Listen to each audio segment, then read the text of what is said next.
Grabe maka-jump sa bandwagon nung epekto na yon.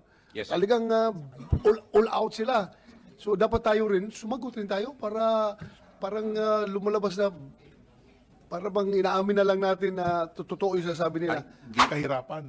Imbis na mamamaril pa kayo ng kapwang Pilipino. Mas maganda pa, mag-volunteer na lang sila. Sumama na sila sa reserve force. Doon na natin ilagay sa Pag-asa Island. Pag Mr. Senate President, dapat mag-ROTC na sila. ROTC na para makatulong. Di ba? Ang araw sa atin lahat mga kababayan, kung Senator Bato de la Rosa ang tatanungin tungkol sa ginawa nga nitong mga aktivista na bumaliktad at pinalabas na sinungaling itong ating gobyerno, sinungaling itong Philippine Army po natin dahil sa kanilang pag-surrender na sinasabing umano'y dinukot sila.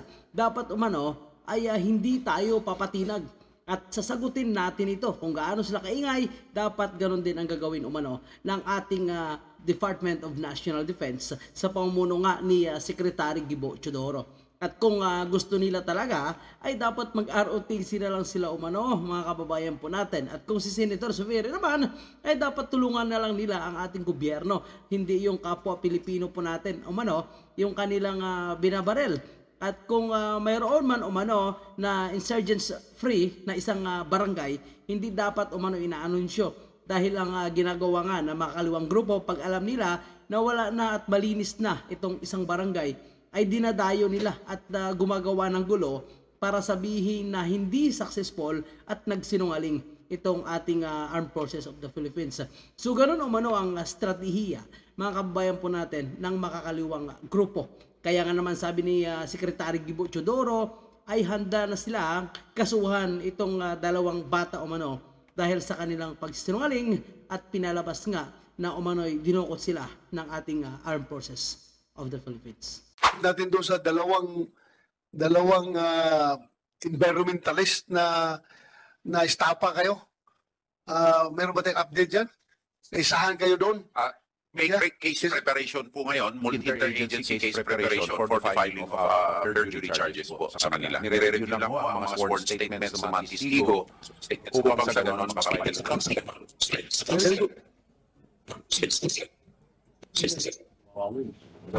Ano yan?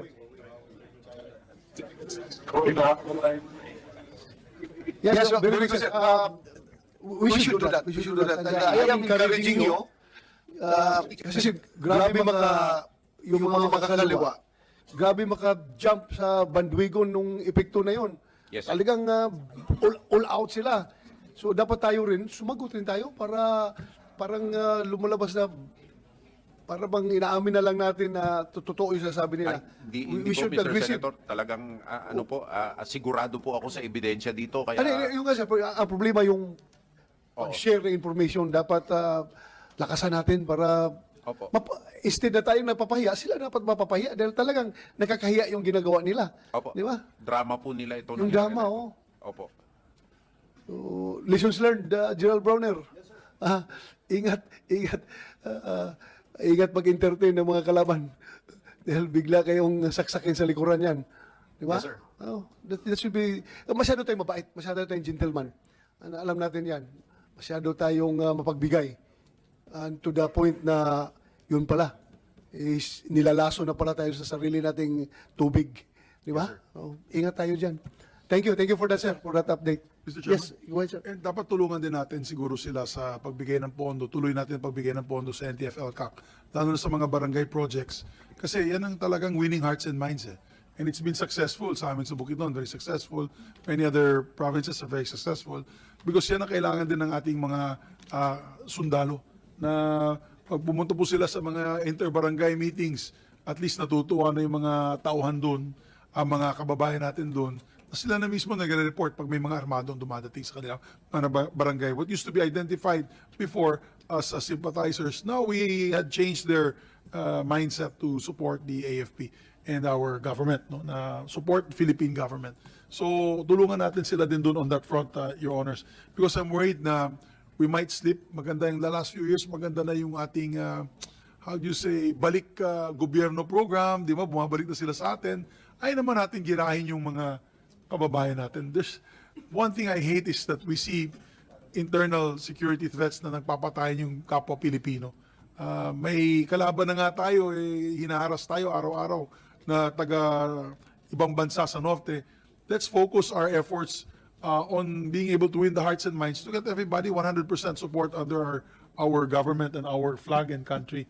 So, tignan din po natin yan, yung budget ng NTF-ELCAC and how it's being spent, and hopefully it's being spent wisely, judiciously, para sa ganun, hindi na sila mahirapan pagpunta po nila sa iba't ibang probinsya ng ating bansa, Chairman. Is it Yes. under your budget also? NTF? No, it's under the National Security, iba. National Security Council yan. Yung National, yung kay General Anyo? National Security Advisor. Kay Sani. Kay Senator Sani. Yeah, Okay. alam natin, very much appreciated ni Senator Sobere, ni SP yung success ng NTF-ELCAC. Dahil ramdam na ramdam talaga niya sa Bukidnon. Talagang ang laking pagbabago doon. Di ba? Although, Mr. Chairman, may mga recidivist pa rin, yung mga diehard, hindi mawawala yun. Kaya minsan hindi maganda ina-announce nyo na NPA free yung probinsya. Kasi pag ina-announce nyo, gumagawa sila ng hakbang, maski nagaling sa labas, papasok doon, manggugulo para lang pakita na mali yung mga announcements. So, we have to be careful. Again, my appeal to them, no, to the left, to the opponents of government from the left, is tayo lahat ay Pilipino. We're all Filipinos here. Isa lang naman ang hanay natin eh. Isa lang naman ang gusto ni Secretary Gilbert Teodoro. Isa lang ang gusto ni General Bronner. At tayong lahat dito na mabuhay ng mapayapa at na mabigyan ng pagkakataon ng ating mga kababayan na mabuhay ng disente. Through education, to livelihood, we all have the same end games. Yung mga nagnanais na masira yung ating bansa through political means, through ideological means, wala na yan eh. Sa ibang parte ng mundo, wala na yan. These rebellions have already failed and they've decided to just come together and move forward with the political solution. Kaya mas maganda sa political solution na lang sila. Sumama sila sa atin para mawala yung korupsyon, para mawala yung kagutuman, para mawala ang kahirapan. Imbis na mamamaril pa kayo ng kapwang Pilipino. Mas maganda pa, mag-volunteer na lang sila. Sumama na sila sa reserve force. Doon na natin ilagay sa Pag-asa Island. Di ba? Samahan nila yung mga mangingisda natin doon. Mas maganda po yun. Dapat Mr. Senate President, dapat mag-ROTC na sila. ROTC na para makatulong. Di ba? Para makatulong, mag-ROTC na sila. Thank you, Senate President. Yes, General Browner, you have the floor. Thank you, Mr. Chairman, Mr. Senate President. Yun pong nagde-declare tayo ng isang lugar na insurgency-free. Ginagawa po natin yun, Mr. Senate President. It is also to help the area, the region or the province para maka-attract rin ng mga investors. Oo. Kasi nga po, kailangan natin na i-declare muna na insurgency-free yung area so that yung mga investors will also come in. They'll feel secure coming into the province. Malaking tulong rin po talaga yung BDP dahil na-address natin yung mga ng roots ng causes ng insurgency. Nagdadala po tayo ng mga basic services sa mga lugar na ito. For example, farm-to-market roads, mga schools, medical facilities, and so on.